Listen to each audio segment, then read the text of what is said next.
If you are the communication director of a church of like 10,000 people, obviously you need to be really effective in communicating that. But we're talking more about the church of a few hundred. We just assume that people will know when this event is and how to sign up for that and that type of a thing. So do not assume that people are just going to get this through the Holy Spirit, right? You have to actually communicate it to them. Hey, this is the Missional Marketing Podcast. I'm Bart Blair, joined by Jason Hamrock. Thanks so much for tuning in today. We know that you have a choice about how you use your time, and with a bazillion podcasts that you could possibly listen to, well, we just appreciate you listening to ours. Jason, are you well today? I am doing great, Bart. I'm excited about our topic today. Yeah, we've got a great topic for you today. We don't have a guest. We are the guests. We're the special guests on this episode whatever of season 2. I'm not sure what episode number it is, but we're in season 2. We're getting close to wrapping up season 2. And I just had this idea a few weeks ago based on some conversations that I've been having with some church communications professionals, some people that we get to work with on a pain point. A pain point related to internal church communications. You know, Jason, you and I default probably to ring 2 and ring 3 as we define our 3 different rings. Ring 1, your people. Ring 2, people in your community looking for a church. Ring 3, people in your community who aren't looking for a church but need a church. But this ring 1, we don't spend a lot of time talking about ring 1. So that's what we're going to do today. We're going to talk about how you can improve your internal church communications. Are you ready to tackle this conversation? Let's do it. I'm excited. Yep. Okay. All right. So I'm going to start by using my definition of communications, and then I'm going to jump in and ask you to clarify a few things for us. Okay. The way that I define communications is making sure that people know what they're supposed to know and when they're supposed to know it. Or at least that's the objective of communications, right? Making sure that people know what they're supposed to know and when they're supposed to know it. And so a church communications professional, their responsibility is to discern what people need to know, when they're supposed to know it, and then on which platforms to distribute that content. So we're going to break down a few of those different topics today. But before we start getting into more of the tactical aspects of that communication, Jason, there are a lot of things that prevent us from having good and effective communications in our churches. I just label these as enemies of effective communication. Why don't you go through some of the things that you think would be enemies of effective communication in churches? Enemies of effective communication in churches. Yeah. So you just said what people need to know and when they need to know it. What do they need to know and when they need to know it? And what is it we're talking about? Things that your church is wanting to communicate based on the strategies that your church is wanting to achieve, right? So let's just start there. And I think sometimes there's a handful of these that kind of go against our thinking. Number one is assumptions, assuming people actually know when things are supposed to be happening. You can't assume it. And we're talking, obviously it's people don't assume it. If you are the communication director of a church of like 10,000 people, obviously, you need to be really effective in communicating that. But we're talking more about the church of a few hundred. We just assume that people will know when this event is and how to sign up for that and that type of a thing. So do not assume that people are just going to get this through the Holy Spirit, right? You have to actually communicate it to them. That's the first one. I would say another thing that's that goes against us is maybe competing agendas. And what I mean by that is often first of all, you should take your cues from your lead pastor, right? That lead pastor is saying, this is our strategy.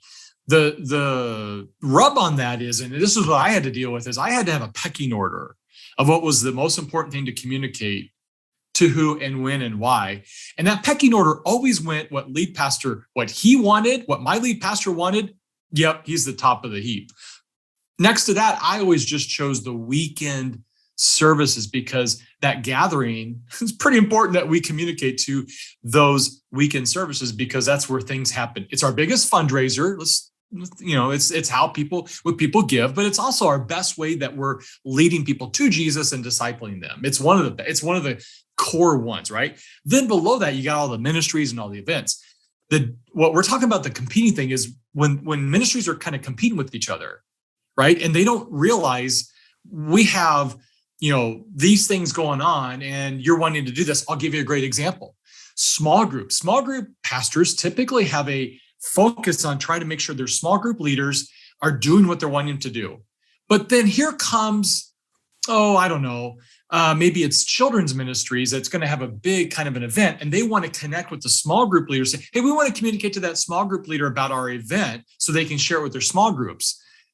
Competition, because they're going to want to be speaking into, hey, we want to connect with your small group leaders, and the small group pastor's going, no, I have focus on them. I don't want them focusing their attention over here.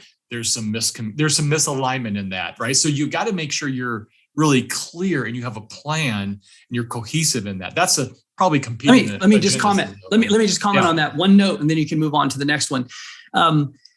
It is, as a church communications professional, it can sometimes be very, very frustrating when every ministry director, every ministry leader, every pastor in every department is vying for headline space. They want the announcement, they want the lead line, they want more social media content.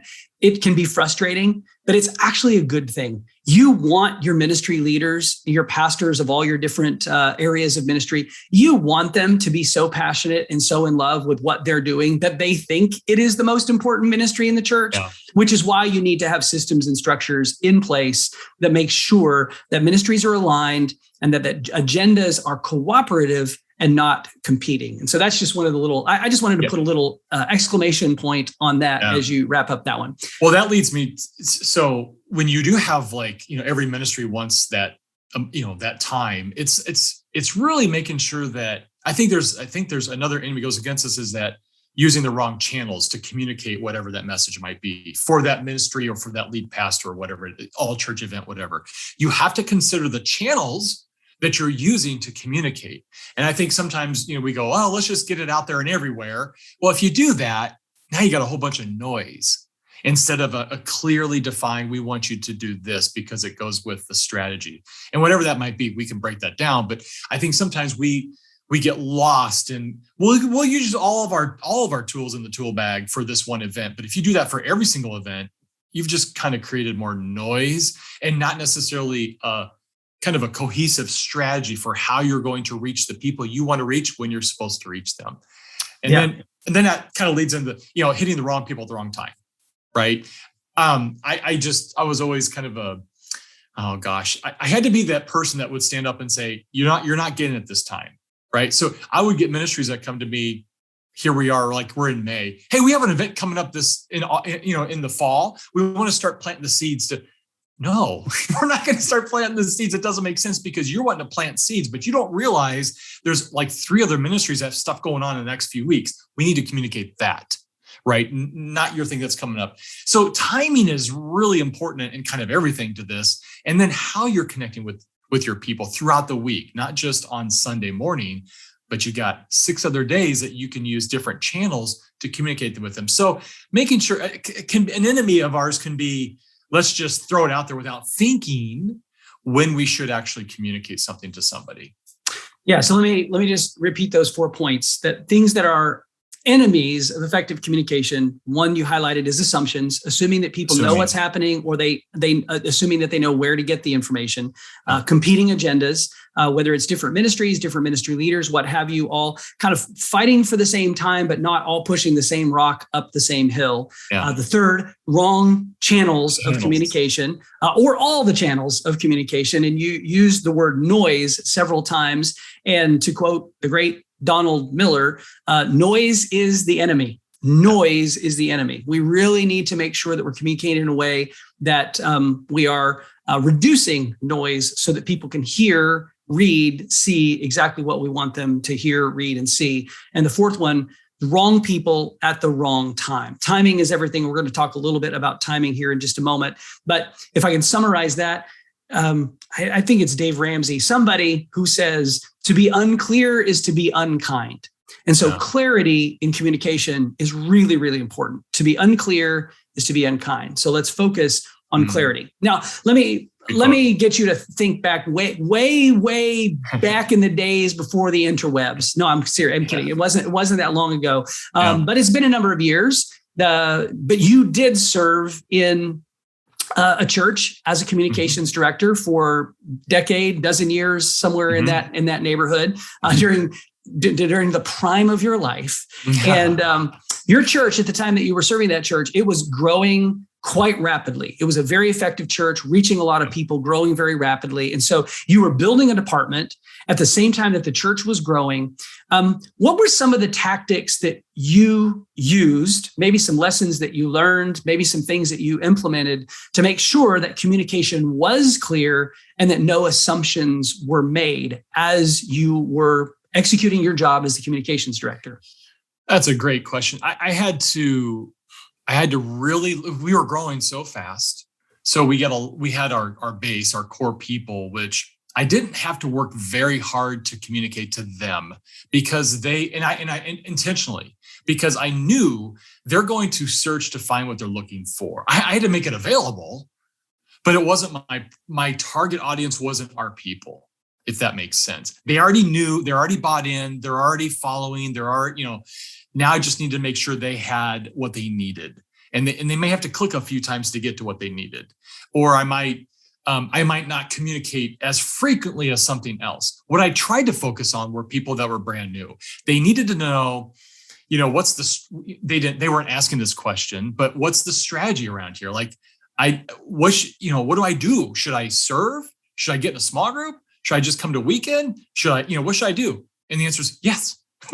but we had to have some kind of order of sequence with that. So we used all the different mediums. It didn't matter what the mediums were you're using, right? If it's traditional or it's digital, making sure that you are clear to the people who are first visiting your church to keep that front door wide open and making sure that the tools we use were effective in their communication was really, really important. But it wasn't me setting that.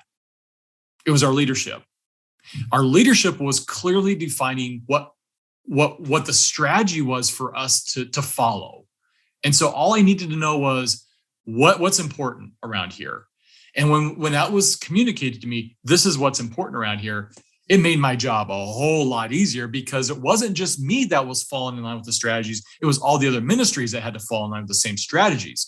So we really, for a while, it was a lot of competition and we were butting heads. Once we figured out that we needed clarity from the leadership down of this is what we're about as a church, it made building those strategies and those communication channels a lot more effective, a lot easier. And that's what we went through. I mean, it wasn't like we arrived there overnight. We were growing fast because we had a really, really solid pastor who was amazing at preaching. We had a phenomenal worship band and we had great children's ministries and we had nice, clean facilities and we had friendly, welcome people that were, our greeters were really friendly. If you got some of those ingredients, you're going to grow. I mean, it's just, you're going to get more people to come to your church. That's what happened. That wasn't anything that the communications team did. But what we wanted to do is when people would come in, we wanted to communicate to them what we felt like this is how you get plugged in around here because we got that from the leadership down. And so I think if you're not in that space and you're not exactly crystal clear on what that is, that could be a little bit of a problem. Yeah, that's really interesting. Now you use the word strategy there, I don't know, about 28 times. And you're a very strategic thinker. And I think that I lean towards that direction as well. We had a call with our team of coaches a few weeks ago, and one of our team members used this description and I thought it was gold and I wanted to share it. He tried to describe the difference between a church that has a strategic plan versus a church that has a buffet model of ministry, right? And I just absolutely love that.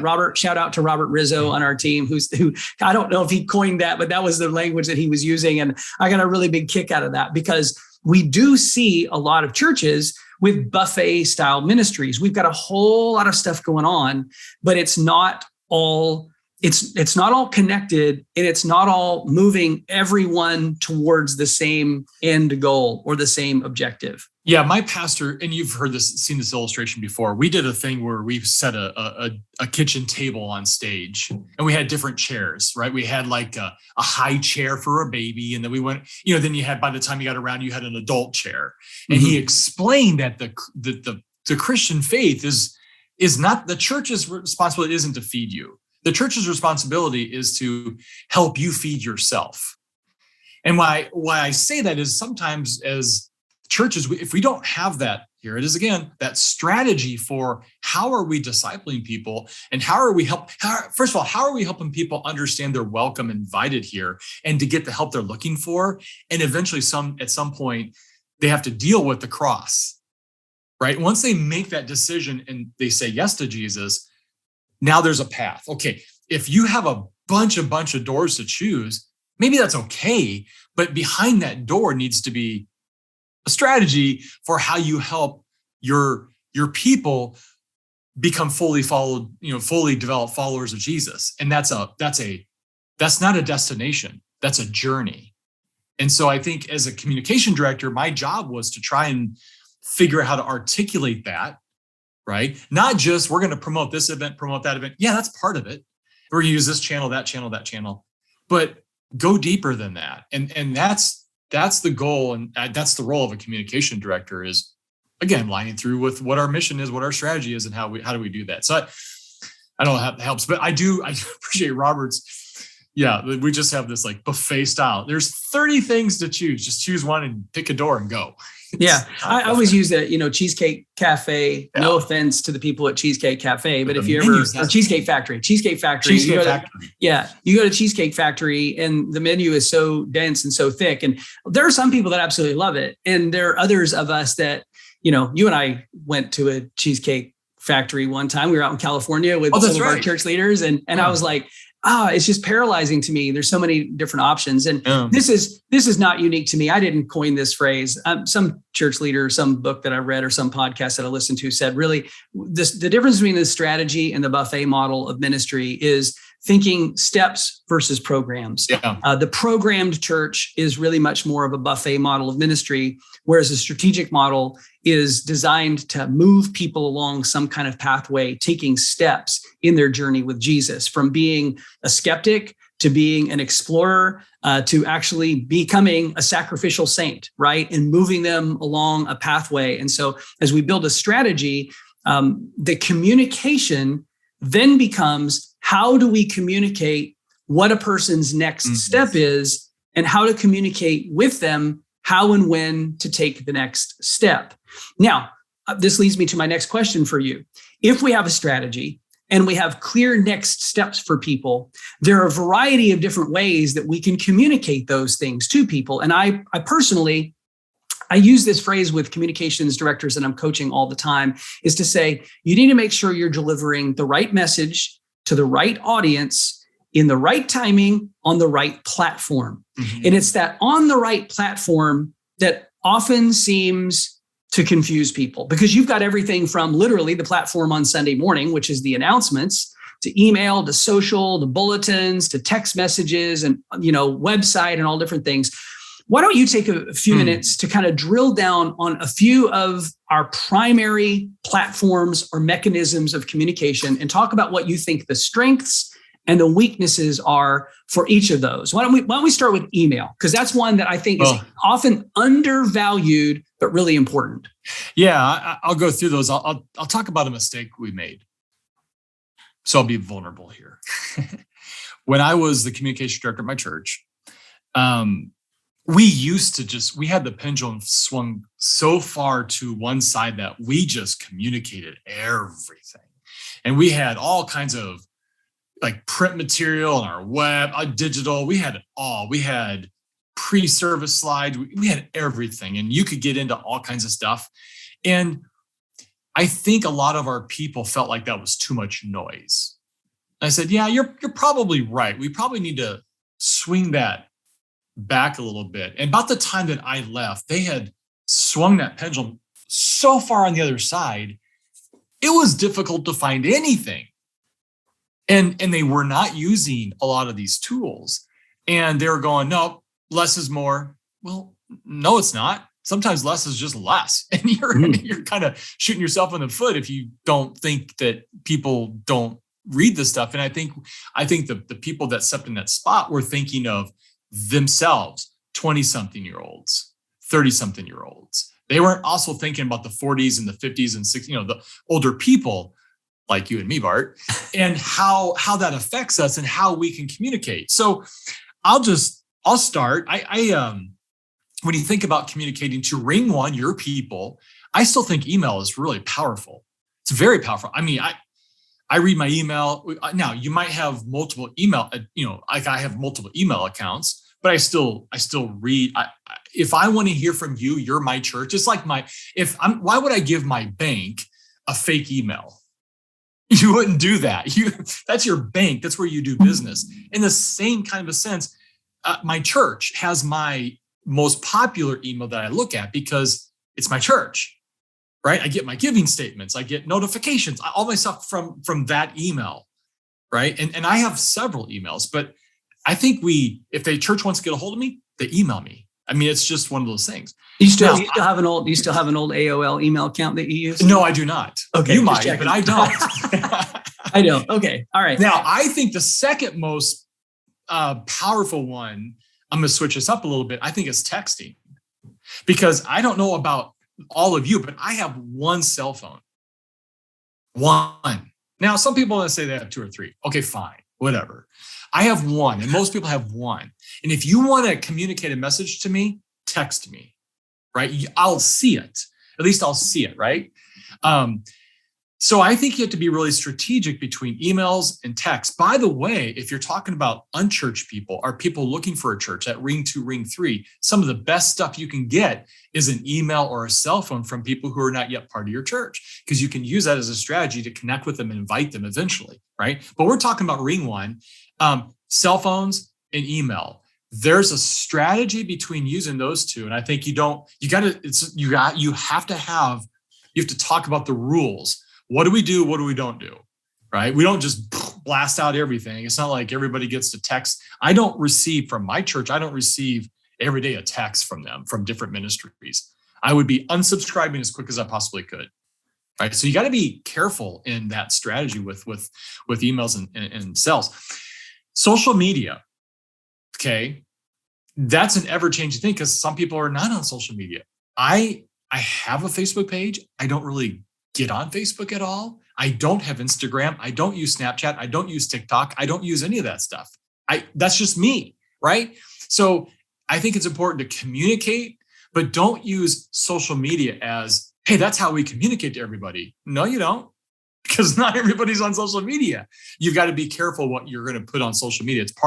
It's a phenomenal strategy to connect with your people and reach a lot of people outside your church. Yeah, let me just double click on social media for a second. I think it is the most misunderstood and misused platform for communication.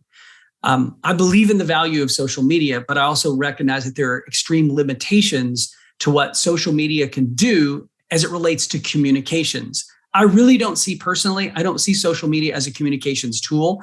I don't think that the owners, founders, inventors of social media consider what they have a communication tool. It's supposed to be a community engagement platform. And so I'll just give you a prime example. We have Missional Marketing. We have a Facebook page with over 24,000 followers on our Facebook page, which, by the way, if you're not following our Facebook page, click over to Facebook and follow our Facebook page. We have an Instagram account as well. We post content pretty regularly on our Facebook page, whether it's reposts of blogs or quotes from our podcasts or links to podcasts. On average, our 24,000 followers on our Facebook page, the average post is organically distributed to about 100 to 120 people out of 24,000. So if we were relying on Facebook to communicate to our audience organizationally, no one would ever know anything, and they certainly wouldn't know it in the timing that we needed it to be in. Now, this doesn't mean that you ignore social media.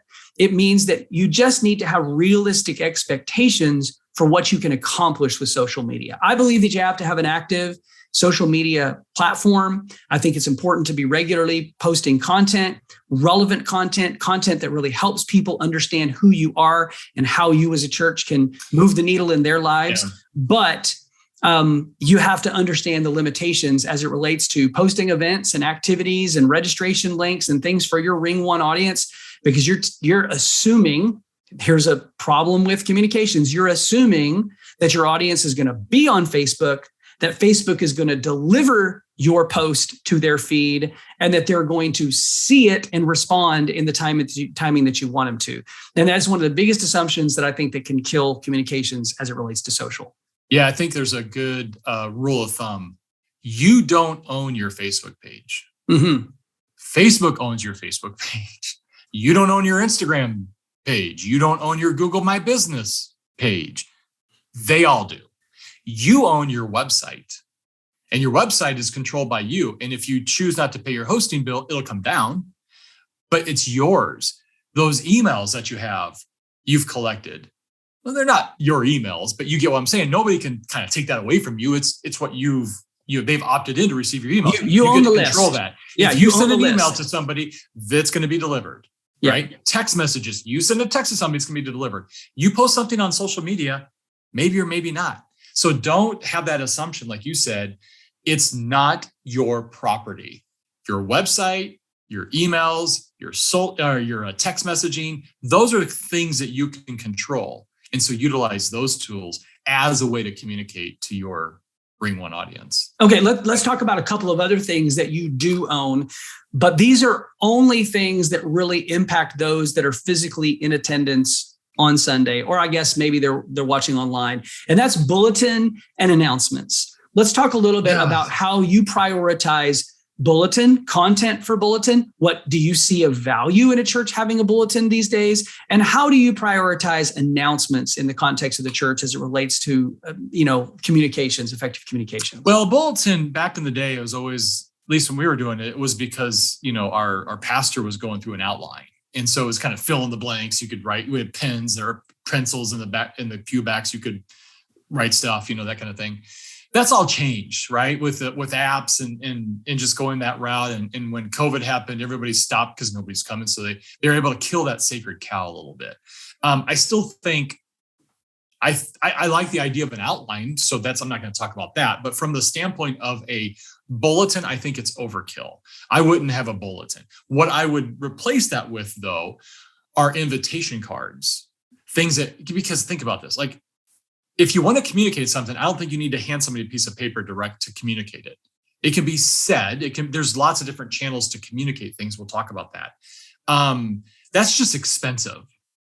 And by the way, printing has gone way high in this era we are with inflation. So I think you should get rid of the bulletin, right, and replace it with tools that you can give to your people to further your mission of inviting and bringing more people, in my opinion. So I love little cards that, we used to do this all the time. We'd have an event or something we're going to invite somebody to. I'd literally mirror it. So like a 5x5 or something like that card or something like that. I'd perfect right down the middle. So it's identical information on this side to this side. And we literally we would tear that and say, this one's yours. It goes on your fridge. Remember to come. This one goes to that person that's on your mind, that on your heart, that you want to invite, that neighbor, that coworker, that relative, that enemy, whoever it is, right? You're going to take that card and go invite them and bring them to this thing. And I think too many churches only do that like once or twice a year. That's not how you condition. You condition by doing it all the time, and you get your congregation in the habit of, this is what we do as a church. We always invite and bring people, right? But you got to give them tools. Digital tools, yes, but I think a physical tool. I love that when our church does that for us, because I literally walk across the street, or I'll find, and I'll be like, hey, I want to give this to you, right? I'd love to invite you. They may or may not come, but it's an easy tool. Yeah. So I'm not a big fan of using bulletins. I'm a big fan of using print material in the building, in the worship service, to help further our ministry. I'm going to pause you on that for just 1 second. I might disagree with you a little bit, depending on the context. You and I agree on like 99% of things as it relates to this stuff. But I will tell you that most of your ministry background has been spent in very large churches. Most of mine has been in church plants, smaller churches, or what I would call normal sized churches. And I still have the opportunity to do coaching with a lot of normal sized churches around the country. I do see, in some cases, value in a printed bulletin. If your church is consistently seeing new people on a regular basis, and you're a smaller church or a normal sized church that can actually encapsulate in a bulletin the primary next steps and engagement opportunities for a person who's new. Your people will not typically read the bulletin, and you can give everyone a bulletin when they come in every week, but new people are looking for a place to hide. And one of the best places for them to hide is to walk into your worship center, your sanctuary, your auditorium, find a seat somewhere towards the back and off to the side, and bury their face in a bulletin for 5 minutes and read all of the content that's in there so that you don't come and talk to them. A lot of new people are looking for that opportunity. And so in my last church that I pastored, it was a church plant, and we printed a bulletin every single week, but we knew for 3 straight years, we had new people every single Sunday. And we viewed the bulletin as a promotional piece for new people. It wasn't a bulletin so that our Ring 1 people who were already Ring 1ers, it was for the Ring 2ers who were taking the brave step of attending one of our worship services. And so everything that was in the bulletin was written through the lens or through the filter of a person who didn't yet know our church. So in a sense, I think it's which I'm totally cool with that. It sort of turns into somewhat of a broshure about your church. So It's not really it's sort of a bulletin. I guess it could be printed each week. It's totally up to you. Yeah. But you're right. I think if its intentions are for new people to take that next step or to learn what the next step is, I'm all for it. Yeah. Okay. We have like 2 minutes left before we're going to stop this. And I have 2 more questions for you. One of them is related to something I kind of pitched in that last question, which is announcements. What gets announced on Sunday morning from the platform? Oh gosh. Well, I think the biggest mistake you make is when you have like 7 things to run by you today, church. I heard nothing. Right. Instead, I think it should be 1 or 2. And then it's got to be, I think it should impact the whole room and be very focused on that. Maddie, one of our coaches, taught this where she used to, ministers came and said to her, hey, we want to have an all church announcement for our event. And Maddie's like, you want to reach all these people to funnel down to get 30 people to your event? And she would just shake her head and go, no, we're not going to do that. We're going to turn that funnel upside down.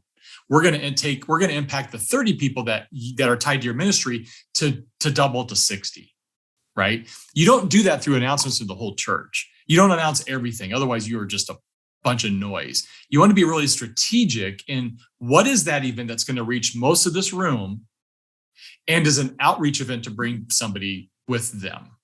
That's my opinion on a verbal announcement. When you talk about pre-service slides, that's maybe a little different, a little bit more open. That's just kind of a rotating thing. But when it comes to a on the stage announcement, if the lead pastor wants to announce it, hey, get out of his way because he's going to make the announcement no matter what. You're going to support that. But if it's up to you to decide what should we talk about, in that sense, less is a whole lot more. I like this. Here's my philosophy, and that is one announcement gets made every single week. For sure. And that is the first step for new people. I want that gets announced every single week. So if you do pizza with the pastor or starting point or next steps or whatever it is every single week, and then the only other announcement that gets made every single week is something that is a church-wide, we need everyone to know and to participate with a call to action. Yeah. Any other announcements, if they can't be incorporated in the sermon, are probably not connected to the mission and the vision of the church and the strategy of the church. Yeah. Like I like to do that a lot. When I would preach, I would often, we really have a couple of things that we need to announce. Hey, small groups. We have small groups starting up. It really could be a church-wide announcement that we're starting small groups, or I can build that in as a call to action in my sermon to make sure that everybody knows that your action item from this week's teaching is to get engaged in community. It's to join a small group. It's to find accountability. And this is how we're going to do that. So I'm a 1 announcement a week guy. Yeah. And that 1 announcement is for new people who are trying to figure out what their next step is. I totally agree with that. Okay. I totally agree with that. We got to wrap up, but I got one more question. And you've already alluded to this a little bit, and that is the timing of things as they get communicated. You said, hey, you had a ministry leader that wanted to promote something in May or June for something that was going to happen in the fall. We want to plant the seed so people know that it's coming. All right. Give us a quick overview of what you think the right timing is for most church initiatives and ministry initiatives. Oh, several weeks out. 2 to 3 to 4 weeks out is really when you're starting to communicate things that are going to come up.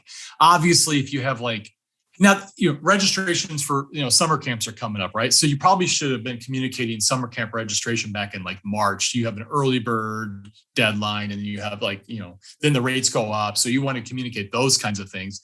But if it's an event, you're going to have I'm new here class kind of a thing. You might want to do that 2 weeks out, right? And then do it another week out, and you're kind of there in that space. So I think it depends on the size and the reach. If you're going to have a fall festival, that's going to be October 31st. Let's say where it's going to do it then. When are you going to start communicating that? Probably around the first week of October. You're going to start talking about, hey, save the date. We're going to have this thing, and make sure you bring a friend. This is what we need. We need to bring candy or whatever it is. It's 3 to 4 weeks out is typically the all church kind of things. And if it's a ministry thing, it's usually 2 to 3 weeks out.